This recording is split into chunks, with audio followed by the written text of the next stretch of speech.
Well, and Steve, what a great job you did in the introductions, but in part of the introductions, he missed some of the great attributes. I mean, you guys are wonderful folks, but Mindy has an attribute that you may not be familiar with, and that is she's connected through family to Bill Self. KU basketball, Bill Self. All right. Well, okay, more about that later then. But anyway, all right.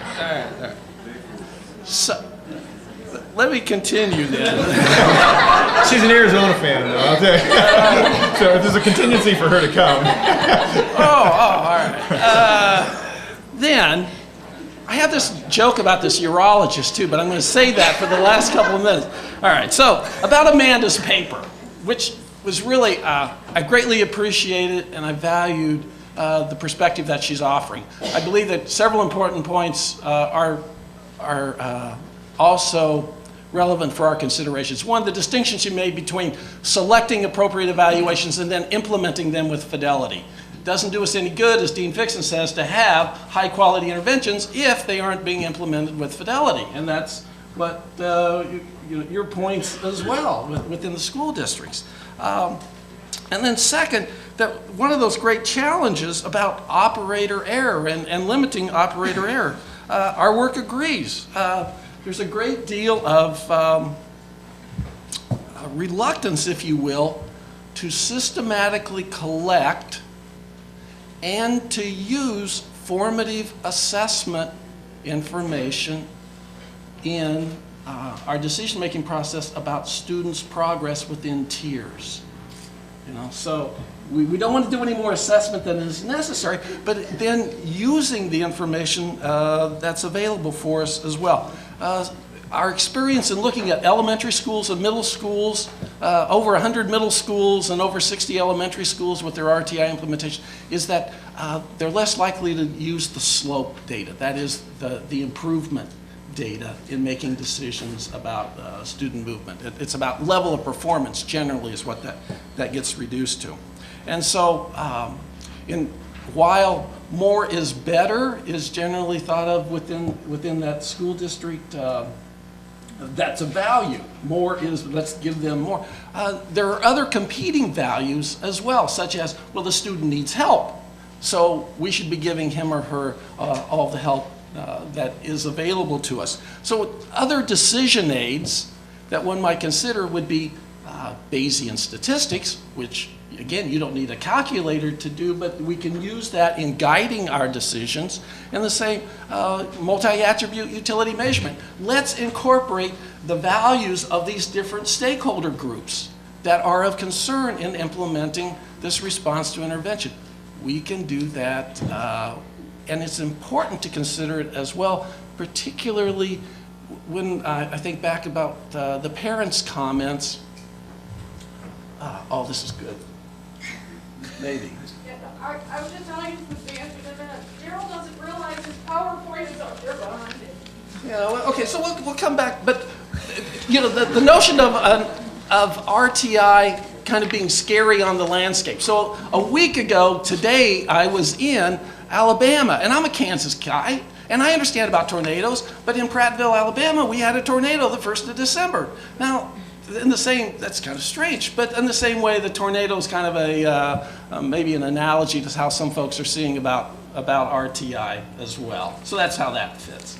And then the next slide, maybe, is, yeah, that gets us to here, about incorporating the utilities, the values of other perspectives. So parents have values that can be represented in our decision-making process about the quality of the quality of the interventions, how long we should run those interventions, to be looking for student responsiveness when we begin thinking about cutoff scores. There's science to be applied, but it isn't just a science problem. The greatest challenge we have around RTI are not the technical issues. It's about you and me and our values and points of view that we bring to that implementation as well. In general, schools are not configured, if you will. They have low confidence in using data to guide their decisions. So in the next slide,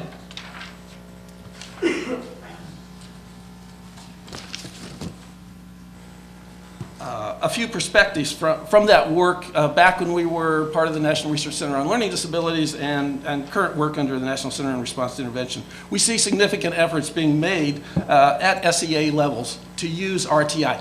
And just as it is important for a district, for the state level, there are 5 important components that they also have to have. That is, they have to be specific in what we are going to offer as guidance around RTI.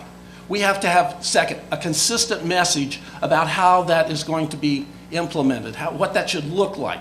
Number 3, we have to have a stable platform. We don't want to be running 5 other different strong initiatives. To borrow from George's point of view about the number of indicators or activities his wife was engaged in while she was working on school improvement. Well, we've got to have a stable platform.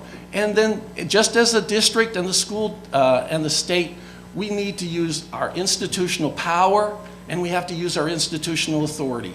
We have to become, this is our part of our agenda. When we begin thinking about other activities that we might engage in, reference what's the impact of this around response to intervention. So those would give a great deal of guidance and stability, if you will, as we move ahead. RTI is certainly complicated, as we've heard from others this morning. And will it be sustained? Going back to Don's earlier question, what will it look like 10 years out? I think that's a significant challenge. But again, it's not a technical issue. It's just how much will you and I and our colleagues in implementation understand the importance of shifting roles and responsibilities that are part of the essential components when it comes to implementing screening, progress monitoring, database decision-making, tiered levels of service. I mean, it's a continuing challenge and veil, and that's true for all of us as well. On specific points, what does our evidence tell us about students with disabilities? When we look across those schools and those districts, some cases the special education numbers go up, sometimes they go down. I don't have a clear pattern in looking at that school level of implementation across the change. When it comes to special education services, I don't see a change in service delivery in special education as a result of RTI. Okay? So special ed looks kind of like the same. We may be serving more numbers in some places and fewer in others, but it looks generally the same. How about in terms of students needing foundational skills? I believe there's great value, and it's being recognized for having standard treatment protocols for that primary core curriculum. Think of the core curriculum as a standard treatment, and thus the reading series becomes a protocol that needs to be followed with high fidelity if we're going to reduce operator error, for example, as well. And certainly there's great potential. Greatest potential is in that area as well. Instructional strategies, when we looked at those tier 2 level classes, we seem to have seen the best and the worst as we went into some of those schools. Silent reading doesn't look like an effective intervention. I don't think you'll see that showing up very well, as having a large effect size. But on the other hand, yeah, and you got to move away from RTI as a program that is for RTI kids or something we do from 9:30 to 11:30. So on the last slide, I'll just offer a few practical issues that I think are important for us. If we can invest in record keeping and support access to using that, again, we have to have buy-in, as you've heard. We have to have school-wide support. You've got to have that. We have to have clear indicators of improvement, of change, so that we can look to the progress we make, and the notions about systemic leadership. Even the students can lead. It isn't just the building administrator, but the building administrator is core to making that work within a school. Investing in staff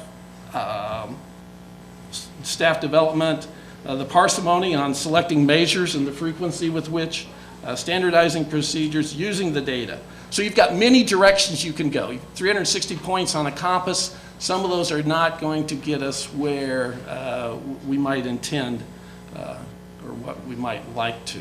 But there's science to support that. But again, it's about you and I and the values and the perspectives that we bring that will really make the difference on this implementation. So thank you.